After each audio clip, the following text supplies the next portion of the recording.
نکاح کو سب سے آسان بنا کے ہمارے لیے پیش کیا گیا، سب سے آسان بنا کے نکاح کو ہمارے لیے پیش کیا گیا۔ میں سب سے پہلے مختصر طور پر حضرت فاطمہ الزہرا رضی اللہ تعالیٰ عنہا کا نکاح کا آپ کو مختصر واقعہ سناتا ہوں۔ سب سے پہلے آپ یہ بتاؤ فاطمہ کون ہے؟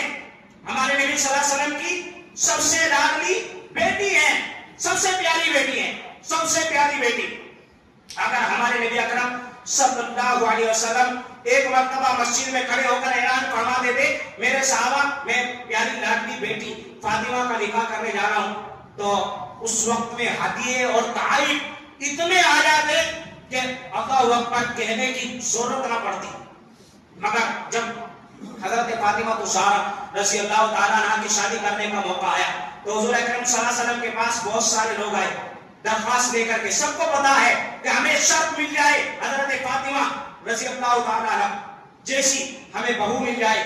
بڑے بڑے صحابہ، مالدار صحابہ آئے اپنے بیٹے کے واسطے میں نکاح مانگتا۔ ہمارے نبی صلی اللہ علیہ وسلم نے خاموشی اختیار فرمائی۔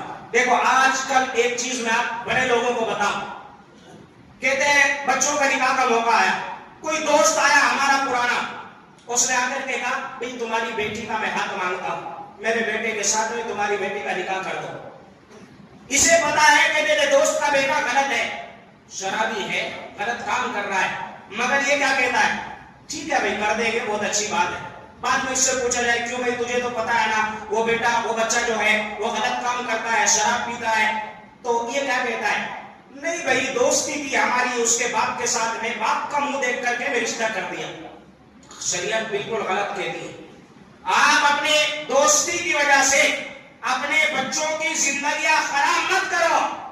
اگر بیٹا شرابی ہے، باپ کے ساتھ دوستی ہے، صاف جواب دو تمہارا بیٹا غلط ہے، دوستی ہماری الحمدللہ رہے گی، مگر تمہارے بیٹے کے ساتھ میں اپنی بیٹی کا رشتہ نہیں کر سکتا، مت کرو، غلط ہے، صاف منع کر دو۔ شریعت یہ نہیں کہہ رہی ہے کہ آنکھ بند کر کے رشتہ کر دو، اور اس حالت میں اگر کوئی منع کر دے تو ہمیں غصہ بھی نہیں کرنا چاہتے تو میں رشتہ پوچھنے گیا انہیں مجھے منع کر ڈالا۔ صحابہ سارے کے سارے نبی سے محبت کرتے، سارے کے سارے بڑی محبت کے ساتھ آئے، مگر حضور کو اچھا نہیں لگا، اچھے ہیں تمہارے بچے اچھے ہیں مگر پسند نہیں آیا، اس وجہ سے مسکرا دیے اور جواب نہیں دیا۔ وہ سمجھ گئے کہ ہمارے نبی صلی اللہ علیہ وسلم کو یہ پسند نہیں ہے۔ اس کے بعد میں دیکھو رشتہ تو اللہ کے یہاں سے طے ہو رہا ہے حضرت علی رضی اللہ تعالیٰ عنہ کے ساتھ میں، تو اللہ نے حضرت ابوبکر صدیق رضی اللہ عنہ اور حضرت عمر فاروق رضی اللہ عنہ کے دل میں بات ڈالی اور علی کو پکڑا، علی ادھر آؤ، کیونکہ حضرت علی رضی اللہ تعالیٰ عنہ عمر میں ان سے سب سے چھوٹے تھے۔ حضرت علی رضی اللہ تعالیٰ نے بچپن میں اسلام قبول فرمایا۔ ایک کام کرو علی، تم نبی کے پاس میں جا کے فاطمہ کا ہاتھ مانگ لو۔ تو حضرت علی رضی اللہ تعالیٰ عنہ شرما گئے، ایسا کیسے ہو سکتا ہے کہ ایک مرتبہ جاؤ تو صحیح۔ تو حضرت علی رضی اللہ تعالیٰ دیکھو یہ 4 مرحلے آتے ہیں ہمارے بچوں کی شادی میں۔ سب سے پہلا مرحلہ بچوں کی شادی کے واسطے آپس میں جو بات چیت ہوتی ہے جسے دوستی کہا جاتا ہے، منگنی کہا جاتا ہے، دوستی کہا جاتا ہے نا کہ میں دوستی کرنی ہے۔ دوستی کے بعد میں نکاح کا مسئلہ، نمبر 3 جہیز کا مسئلہ، نمبر 4 رخصتی کا مسئلہ۔ دیکھو چاروں بتا رہا ہوں۔ اب پہلا مسئلہ ہمارے نبی صلی اللہ علیہ وسلم کی بیٹی کا حضرت فاطمہ الزہرا رضی اللہ تعالیٰ عنہ کا پہلا مسئلہ آیا، تو وہ لوگ آئے چلے گئے تو حضرت علی رضی اللہ عنہ آئے، آرام سے ایک قدم اٹھا کے آ رہے ہیں اور سلام فرما السلام علیکم یا رسول اللہ صلی اللہ علیہ وسلم۔ ہمارے نبی صلی اللہ علیہ وسلم جواب دیا علی اندر آؤ کیا بات ہے؟ تو حضرت علی رضی اللہ عنہ آگے بیٹھ گئے اور گردن جھکا کے بیٹھے ہیں۔ علی بتاؤ کیا بات ہے؟ تو گردن جھکا کے بیٹھے ہیں۔ علی بتاؤ تو صحیح کیا بات ہے؟ تو پھر بتایا کہ میں چاہتا ہوں کہ حضرت فاطمہ الزہرا رضی اللہ تعالیٰ عنہ کے ساتھ میری آپ شادی فرما دے۔ ہمارے نبی صلی اللہ علیہ وسلم خاموش بیٹھ گئے، جواب نہیں دیا۔ اوپر سے جبرائیل علیہ السلام آئے، یا رسول اللہ صلی اللہ علیہ وسلم اللہ بھی یہی چاہتا ہے کہ علی کے ساتھ نکاح ہو جائے۔ تو ہمارے نبی صلی اللہ علیہ وسلم مسکرائے اور کہا علی ٹھیک ہے، اللہ کے یہاں تمہارا رشتہ منظور ہو گیا ہے، قبول ہو گیا ہے، مگر یہ اب دیکھو پہلا مرحلہ مکمل ہو گیا۔ دوسرا مرحلہ ہے حضرت علی رضی اللہ تعالیٰ کو بلایا، علی ادھر آؤ، تم نکاح کرنا چاہتے ہو، تمہارے پاس میں ہے کیا ہے تمہارے پاس میں؟ تو حضرت علی رضی اللہ نے فرمایا کچھ بھی نہیں ہے، رہنے کے لیے گھر نہیں ہے۔ اب پھر کیا کرو گے شادی کر کے، کیسے کرو گے؟ کہ یا رسول اللہ صلی اللہ علیہ وسلم دیکھو میرے پاس میں ایک گھوڑا ہے اور ایک زیرہ ہے۔ زیرہ اسے کہا جاتا ہے جو پہن کر کے جنگیں لڑی جاتی تھی اور جس سے تلوار اور تیر کے ڈھالوں کو روکا جاتا تھا، تو اسے کہا وہ یہ ہے میرے پاس میں، کیونکہ حضرت علی رضی اللہ عنہ بہادر ہیں اور جنگی سپاہی ہیں، مگر کہتے ہیں نا کہ سپاہی اپنا سب کچھ دے سکتا ہے مگر اپنا ہتھیار کبھی نہیں دیتا ہو. تو حضرت علی رضی اللہ تعالیٰ کے پاس میں وہ ایک تلوار ہے جسے ذوالفقار کہا جاتا ہے، اور ایک وہ کمان وہ سرا ہے، اور ایک گھوڑا ہے، وہ سارا جنگ کا سامان ہے، اس کا علاوہ کچھ نہیں ہے. ہاں میں تو بہادر ہوں، جنگی سپاہی ہوں، جب بھی جہاد کا موقع آتا ہے جہاد میں چلا جاتا ہوں، مجھے دنیا سے کیا لینا دینا. اور ہاں کچھ نہیں ہے یا رسول اللہ صلی اللہ علیہ وسلم. فرما وہ ایک کام کرو، گھوڑا تو رکھو کیونکہ جنگ پہ جانا پڑے گا تو تمہیں جانا ہے. ایک کام کرو، وہ جو زرہ ہے نا، زرہ کے بغیر بھی جہاد ہو سکتا ہے، تم بہادر ہو، زرہ بیچ کر کے آ جاؤ. ٹھیک ہے، اب زرہ لے کر کے وہ چلے گئے بازار میں بیچے. دیکھو اللہ تعالیٰ کی طرف سے اسباب کیسے ہوتے ہیں، جب ہماری نیتیں اچھی ہوں، ارادے اچھے ہو تو اللہ راستے ہمارے لیے کیسے آسان کرتے ہیں. تو حضرت علی گئے تو خریدنے کے واسطے سب سے پہلے کون آیا ہے؟ کون آیا ہے؟ حضرت عثمان غنی رضی اللہ تعالیٰ آئے. علی کیا بات ہے، یہاں بازار میں کیا کر رہے ہو؟ کہا اپنی یہ زرہ بیچنے آیا. کہا کیوں؟ کہا مجھے شادی کرنی ہے. کہا رشتہ طے ہو گیا؟ ہاں رشتہ طے ہو گیا، مجھے شادی کرنی ہے، زرہ بیچنا. کتنے کی بیچو گے؟ کہ فرما اتنے کی بیچوں گا، اتنے درہم کی بیچوں گا. کہا ٹھیک ہے، جیب میں سے وہ درہم نکالے، لو پکڑو اور زرہ مجھے دو. حضرت علی رضی اللہ تعالیٰ نے وہ اپنے درہم لیے اور وہ زرہ حضرت عثمان رضی اللہ عنہ کو دی اور واپس آنے لگے. آپ پھر حضرت عثمان رضی اللہ تعالیٰ بولا علی ادھر آؤ، ادھر آؤ. تو حضرت علی رضی اللہ عنہ پھر گئے کہ فرمائیے. کہا اچھا تمہاری شادی ہو رہی ہے؟ کہ ہاں میری شادی ہو رہی ہے، تو تمہیں مجھے تحفہ بھی تو دینا پڑے گا نا، شادی میں تحفہ دیا جاتا ہے. کہا تحفہ بھی دینا پڑے گا، ایک کام کرو یہ زرہ میری طرف سے تحفے میں لے جاؤ، ہدیے میں لے جاؤ. اب پیسے بھی آ گئے اور زرہ بھی واپس آ گئی. اللہ نے راستے نکالے کہ نہیں نکالے؟ اب وہ پیسے خوشی خوشی میں لے کر کے دوڑے ہوئے ہمارے نبی اکرم صلی اللہ علیہ وسلم کے پاس لائے اور آ کر کے یوں ڈال دیے. کہا زرہ تو تمہارے ساتھ میں پیسے کہاں سے آئے؟ کہا اس طرح کا واقعہ آیا. تو ہمارے نبی صلی اللہ علیہ وسلم نے سب سے پہلے حضرت عثمان غنی رضی اللہ تعالیٰ کے لیے دعا فرمائی. کتنی مرتبہ دعائیں ملی ہیں، اللہ عثمان ان کو جنت میں اس کا بدلہ عطا کرے گا. تو فرما پھر حضرت عثمان رضی اللہ عنہ، حضرت ابوبکر صدیق رضی اللہ عنہ ان کو بلایا اور بلانے کے بعد میں فرما لو یہ پیسے لے کر کے جاؤ اور ان کی مجھے شادی کرنی ہے، سامان خرید کے لاؤ. ان پیسوں میں جو جو سامان آیا تھا وہ لے کر کے آ گئے. اس کے بعد میں ہمارے نبی صلی اللہ علیہ وسلم نے فرما جاؤ فلاں بڑے بڑے جو صحابہ ان کو بلا کے لاؤ. حضرت ابوبکر صدیق رضی اللہ عنہ، حضرت عثمان غنی، حضرت عمر فاروق رضی اللہ عنہ، یہ سارے بڑے بڑے، حضرت سعد رضی اللہ تعالیٰ، حضرت عبد الرحمن، یہ بڑے بڑے صحابہ کے آگے اور بیٹے. ہمارے نبی اکرم صلی اللہ علیہ وسلم نے خطبہ پڑھا اور حضرت علی رضی اللہ تعالیٰ سے فرما تمہیں قبول ہے؟ کہ الحمدللہ مجھے قبول ہے، اور شادی ہو گئی. اس کے بعد میں اب گھر نہیں ہے، کہنے لگے اب گھر نہیں ہے کیا کریں؟ تو ایک صحابی تھے، ان کا ایک ٹوٹا ہوا پرانا گھر تھا، چھوٹا سا گھر نہیں ہو جسے آج جھوپڑی کہا جاتا ہے، جھوپڑی تھی، اس میں کوئی نہیں رہتا تھا، چھوٹا سا تھا جس میں 2 آدمی سو سکے، بس اتنا تھا. تو انہوں نے کہا میرا گھر ہے، تو لیکن اس کی چھت تو ایسی ہے کہ بارش پڑی تو گر جائے گا. تو حضرت ام سلمہ اور حضرت اماں عائشہ صدیقہ رضی اللہ تعالیٰ عنہ اور فرمایا یہ کام کرنے کے لیے ہمیں گانا بنایا اور کھجور کی چھالیں منگائی اور اپنے ہاتھوں سے یہ لیپا اور لیپنے کے بعد میں فرمایا گھر تیار ہے اور دونوں دلہا دلہن کو بھیجو. اور وہ دلہا دلہن چلے گئے، رخصتی ہو گئی. اور جہیز میں کیا دیا؟ جہیز میں کیا دیا؟ جہیز نہیں تھا، لوگ کہتے ہیں جہیز جہیز جہیز نہیں تھا. ایک چادر، ایک چکی، ایک مٹکا اور ایک کھجور کی چھالوں سے بھرا ہوا گدا اور ایک اس کا لکڑی کا پیالہ جس میں پانی وغیرہ پہلے لکڑی کے پیالوں میں پیا جاتا. یہ چھوٹی چھوٹی چیزیں، چند چیزیں لے کر کے کس کا جہیز ہے؟ یہ دونوں جہاں کے سردار جناب محمد رسول اللہ صلی اللہ علیہ وسلم کی لاڈلی بیٹی حضرت فاطمہ الزہرا رضی اللہ تعالیٰ عنہا کا جہیز ہے. آج کہتے ہیں نا میری بیٹی ہے، میں بڑی محبت کرتا ہوں، یہ نبی کی خود فرما ہمارے نبی صلی اللہ علیہ وسلم نے فاطمہ تو بذات منی، فاطمہ میرے جگر کا ٹکڑا ہے، میرے جگر. آج اس جگر کے ٹکڑے کو رخصت کیا جا رہا ہے، کیا دے کر کے؟ ایک چادر ہے اور ایک مشکیزہ ہے پانی بھرنے والا اور ایک لوٹا ہے اور ایک پیالہ، یہ دے کر کے رخصت کیا جا رہا ہے. اب رخصت ہو گئی ہے، شادی ہو گئی کہ شادی نہیں ہو گئی ہے؟ اب سنو، دیکھو آپ کا وقت ہو رہا ہے، میں 5-10 منٹ آپ کے آج لوں گا. آج کا ہمارا ماحول سنو. سب سے پہلا مرحلہ منگنی کا، دوستی کا. دوستی تو دور کی بات ہے بھیا، اس سے پہلے بچی کو دیکھنا کہتے، بچی کو دیکھنے انہیں جاتا، نہیں تو بچی والے دیکھنے آتے. فلاں جگہ معلوم ہوا، دیکھنے کے واسطے کون جانا بھائی؟ کون کی ایک آدمی، گھر کا بڑا، باپ یا اور کوئی چلا گیا، 2 آدمی چلے گئے، کافی ہے کہ نہیں ہے بھائی؟ باپ سے بہتر اپنی بچی کے بارے میں کوئی جان سکتا ہے؟ نہیں جان سکتا. جس باپ نے اپنی بچی کو پالا، وہ باپ اپنی بچی کے بارے میں صحیح فیصلہ نہیں کرے گا کیا؟ نہیں. بچے کو دیکھنے جانا کہتے، فون لگاؤ، خالہ ہماری بچی کے واسطے بچہ دیکھنا جانا کہتے، تمہیں بھی آؤ، پورے بچہ کو بلا لے گا وہاں، پورے بچے آنا تمہارے گھر میں، ان کو بھی بلا لے کے آنا، تمہاری ساس کو بھی بلا لے کے آنا، تمہارے سسر کو بھی لے لے کے آنا. پھر ادھر کون لگا دی؟ چچا، بھایا، اتنے کہ دیکھنے کے واسطے 50 آدمی جا رہے ہیں، دیکھنے کے واسطے خالی 50 آدمی جا رہے ہیں.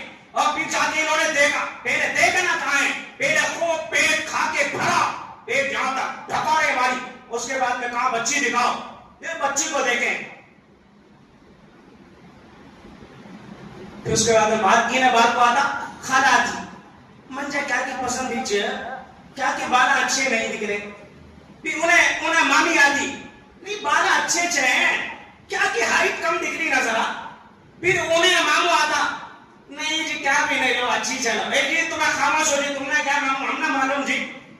یعنی کہ تو 50 جنے بلا لے کے گیا، 50 جنوں کی 50 رقم کی وہاں باتیں.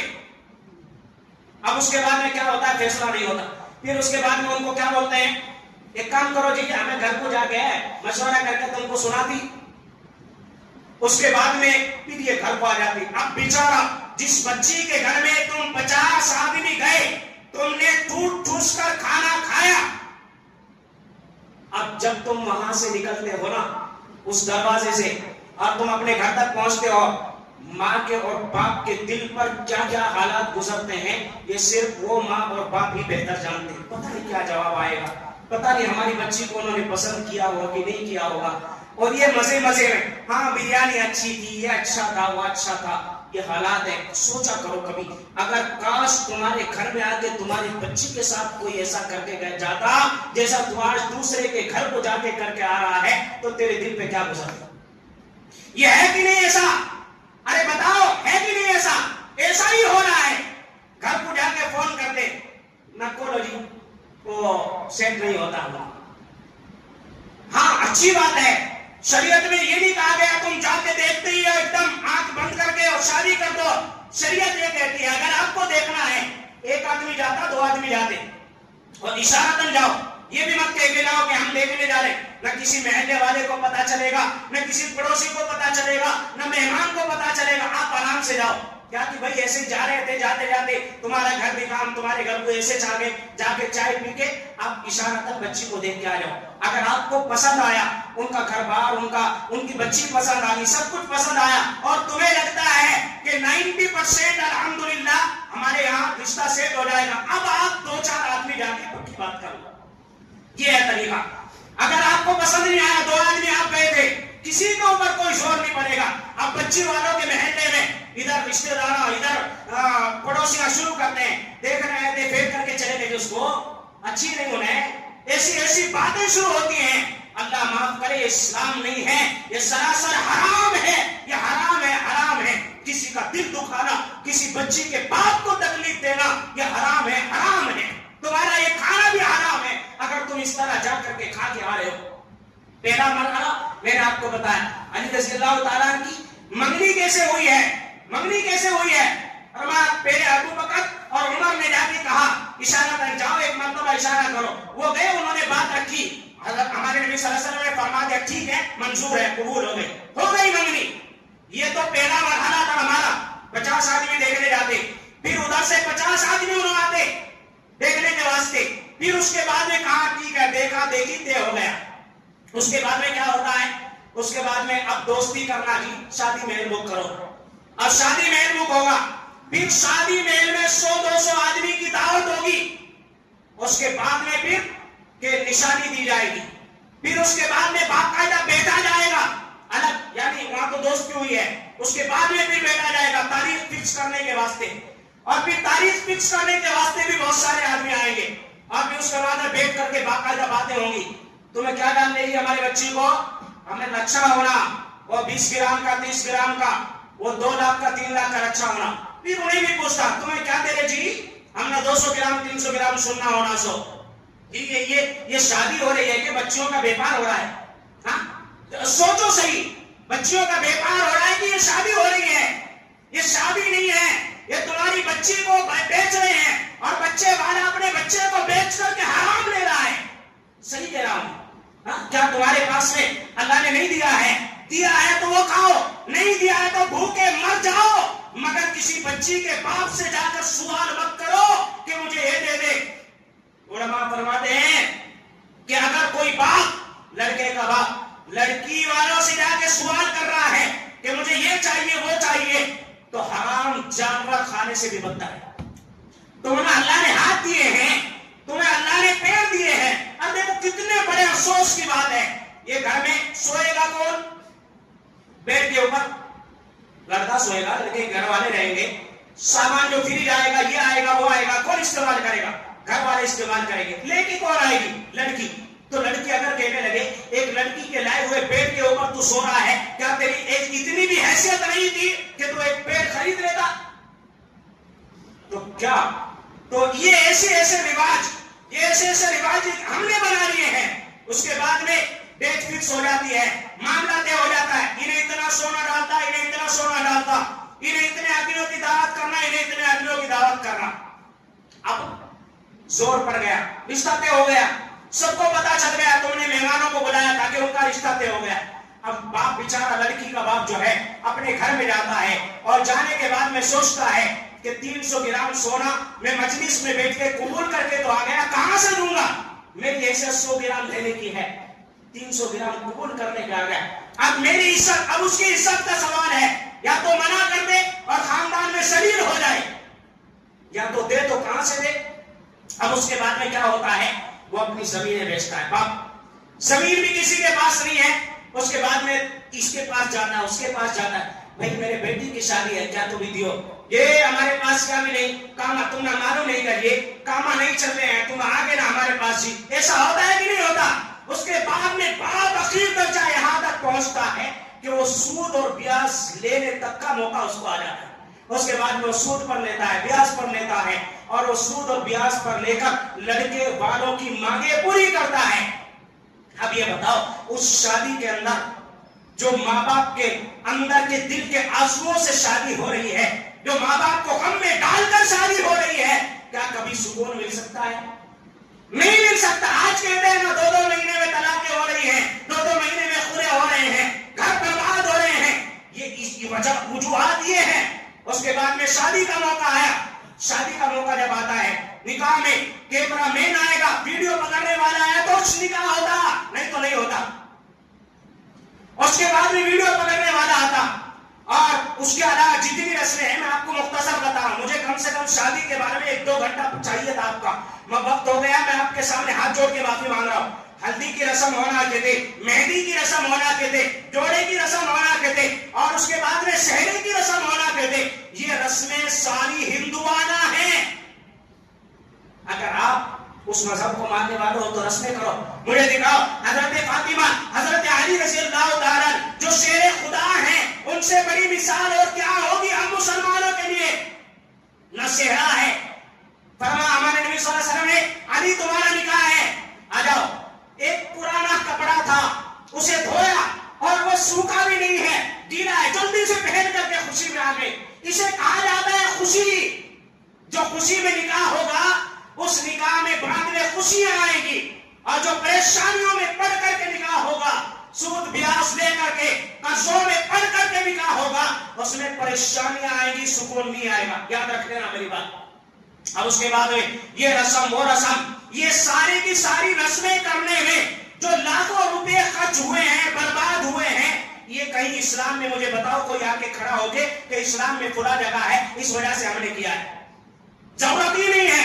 آج کہتے ہیں کہ ہم کیا کریں، اگر سود لینا سوچ نہیں لیے تو کہاں سے کرنا، نہیں لیے تو کہاں سے کرنا. ہاں اگر تم واقعات اسلام کے اوپر آ جاؤ نا، تمہیں 1 روپیہ سود لینے کی ضرورت نہیں پڑے گی. تمہاری زندگی سکون کے اندر رہے گی. نکاح ہوتا ہے, نکاح ہونے میں ایک بات میں آپ کو بتاؤں, بڑی اچھی بات آپ کو بتا رہا ہوں, میرے لیے اچھی ہے, آپ کو بڑی کڑوی لگے گی. شادی میں 50 لاکھ خرچہ کرے گا, اس کے بعد میں نکاح کا وقت آئے گا, امام صاحب نکاح پڑھانے جائیں گے, نکاح پڑھانے کے وقت میں مسجد کا بل لکھو جی. امام صاحب نے لکھ دیا, ذمہ داروں نے کہہ کے بھیجا جاؤ 3000 روپے بل ڈال دینا. امام صاحب نے بیچاروں نے کیا کرا, 3000 روپے بل ڈال دیا. 50 لاکھ کی شادی, 3000 روپے بل, کتنے پرسنٹ بنتا ہے بھائی؟ 3000 روپے 50 لاکھ کے سامنے کچھ بنتا ہے کیا؟ اس کے بعد میں انہیں دیکھا بل دیکھا, کیا امام صاحب یہ 3000 ڈال ڈالے سونا, اتنے کون تو بھی ڈالتا ہے کہ ہماری بھی مسجدیں ہیں, ہاں ہمیں ذمہ دار کو فون لگانا کا, تمہاری بات کرانا کیا یہ تو 3000 ڈالنا ہے اتنے 3000. اللہ رحم کر رہا, 30 لاکھ 50 لاکھ شادی میں خرچہ کرا, ویڈیو کیمرے والے کو بلایا, لاکھ دیا, خالی وہ جو سہرا ڈالتے ہیں نا جی, 5-5 ہزار 10-10 ہزار, وہ خالی سہرے کو جو آدھے گھنٹے کے واسطے ڈال کے پھر کچرے میں ڈالا جا رہا ہے, اس کے واسطے کوئی زور نہیں پڑ رہا ہے, کسی کو فون نہیں ملا رہا, نہ صدر کو فون ملا رہا, نہ سیکریٹری کو فون ملا رہا, نہ اسے زیادہ لگ رہا ہے. اور یہاں مسجد میں اللہ کے گھر میں دینے کا نمبر آیا, 3000 ڈال دے نا جی امام صاحب, تمہیں کہاں سے دینا سو, تو کٹ کرو ان کو, 2000 ڈالو, خالی ہماری حیثیت نہیں. اب یہ بتاؤ, جب وہ 50 لاکھ فضول خرچی حرام کام میں خرچ کر رہا ہے, یہ ویڈیو کو کرنا یہ سارے حرام ہے, یہ سہرے ڈالنا کون سے جائز ہے مجھے بتاؤ, کہاں کی ضرورت ہوئی؟ تو اس کے بعد میں پھر جب اس سے کہا جاتا ہے تو کیا کہتا ہے, حضرات نہیں ہے پیسے. تو اللہ کو اس کا یہ لفظ کہنا کیسا لگے؟ جب میرے گھر کا نمبر آیا, مسجد کا نمبر آیا, تو کہتا ہے نہیں حرکت کرو, اور باقی ساری چیزیں کر رہا ہے. تو یہ بتاؤ اب ان کو نکاح کو اللہ قبول کرے گا کیا کرے گا؟ نہیں ہو سکتا. اور اس کے بعد میں پھر نکاح ہو گیا, نکاح کے بعد میں جو رسمیں, اللہ معاف کرے, آج جو بدعتیں خیروں کے اندر تھی, جو غیر مذہبوں میں تھی, وہ آج ساری ہمارے مسلمان کے اندر آ گئی ہے. شادیوں میں اللہ ماشاءاللہ سب کو میں نہیں کہہ رہا ہوں, لیکن اکثر شادیاں جو ہو رہی ہیں, بے غیرتی, بے حیائی, بے شرمی اور فحاشی, ناچ گانے, تماشے, باجے گاجے, یہ سارے کے سارے آج ہماری شادیوں کے اندر ہو رہے ہیں. ہو رہے کہ نہیں ہو رہے؟ بیٹی گھر کی جنت, بہو آنے والی گھر کی جنت, اس کا چہرہ صرف اس کا مرد دیکھنا یا تو اس کے گھر والے دیکھنا. اور آج بیٹی کی شادی, تو نے اس بیٹی کو 18 سال 20 سال 25 سال اپنے پردے کے اندر رکھا, بیٹی کالج کو جا رہی ہے تو برقع پہن کے جاتی ہے, کوئی مرد نہ دیکھ سکے, ہے کہ نہیں ایسا بھائی؟ گھر کے باہر نکلے ہماری بیٹی نقاب ڈال کے نکلتے, کیوں؟ کوئی غیر مرد اسے نہ دیکھ سکے. آج وہی بیٹی جب شادی ہو رہی ہے تو اسٹیج پر اسے بے نقاب کر کے بٹھایا, اور ویڈیو کیمرے ڈال کر سب کو ویڈیو پکڑنے والا, کیا وہ اس کا بیٹی کا سگا بھائی ہوتا ہے؟ کون ہوتا ہے وہ جو ہماری بچی کا چہرہ دیکھے اور وہ کہتا ہے اوپر کرو, ایسے کھڑے ہو, ایسے کھڑے ہو. اللہ معاف کرے, میں آپ کو نہیں بتا سکتا, یعنی جو فلموں میں اور جو سیریلوں میں جیسے ایکٹنگ کرتے ہیں, جیسے ان میں کھڑے ہوتے ہیں وہ ہیرو ہیروئن, اور وہ فوٹو پکڑنے والا کہتا ہے ایسے کھڑے ہو, ایسے کھڑو, سامنے اس کا خاندان ہے, سامنے اس کا بھائی ہے, کیا بھائیوں کو غیرت نہیں آتی؟ ہماری بہنوں کو ایسے کھڑا کیا جا رہا ہے, وہ بھائی بھی دیکھ کے خوش ہو رہا ہے, وہ باپ بھی دیکھ کے خوش ہو رہا ہے. اللہ معاف کرے, معاف کرنا آپ بھی, آپ کو میری باتیں بہت کڑوی لگ رہی ہوں گی, مگر یہ سچ ہے. اور اگر یہ ہم نے دور نہ کیا تو میرے بھائیوں آگے بڑے فتنے برپا ہو رہے ہیں. یہ بتاؤ, جو بچی بے پردہ سب کے سامنے ہو جائے گی, نہ سسور دیکھا جا رہا ہے, نہ جیل دیکھا جا رہا ہے, پھر کل آ کے وہ تمہاری عزت کہاں سے کرے گی؟ آج سسور کہتا ہے ہماری بہو ہماری عزت نہیں کرتی, کل تو بغیر پردے کے اسے جا کے اسٹیج پر دیکھ رہا تھا, تو نے تو شروعات کی ہے نا, آج وہ کہاں سے عزت کرے گی؟ اس وجہ سے میرے بھائیوں, ہماری شادی کے اندر ناچ گانے, ہمارے نبی صلی اللہ علیہ وسلم نے فرمایا جس شادی کے اندر ناچ گانا ہو رہا ہو, جس شادی کے اندر یہ فحشکاریاں ہو رہی ہو, اس شادی کے اندر کھانا کھانا بھی حرام ہے, اس کا نکاح پڑھانا بھی حرام ہے. اب آپ کہیں گے آپ کیوں پڑھاتے ہو؟ ہماری تو مجبوری ہے, ہم پڑھا دیتے ہیں, ورنہ گناہ تمہارے اوپر ہوگا. کیوں کر رہے ہو ایسا؟ سیدھے سادے شادی کرو، سیدھے سادے شادی کرو، برکت آئے گی، رحمت آئے گی، سنت ادا ہوگی، اللہ بھی خوش، نبی بھی خوش۔